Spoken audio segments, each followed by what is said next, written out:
Welcome to our channel.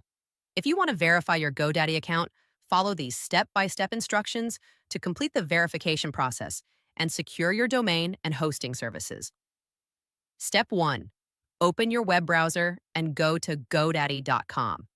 Click on Sign In the top right corner and enter your username or customer number and password. Step 2. After logging in, you may see a notification prompting you to verify your account.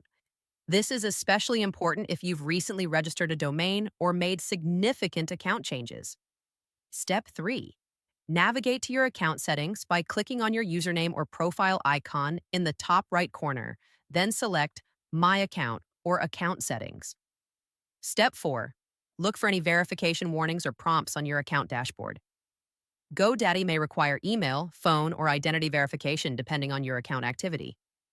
Step 5. For email verification, click on Verify Email and check your inbox for an email from GoDaddy with a verification link. Step 6. Click on the verification link in the email to confirm your email address. This will redirect you to GoDaddy and complete the email verification process.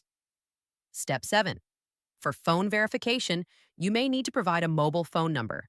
GoDaddy will send you a verification code via SMS. Step 8. Enter the verification code you received in the text message into the verification field on GoDaddy's website. Step 9. If GoDaddy requests identity verification for security purposes, you may need to provide additional documentation such as a government-issued ID or proof of address. Step 10. Complete any additional security steps, such as setting up two-factor authentication to further protect your account and domains. Don't forget to like this video and subscribe to our channel.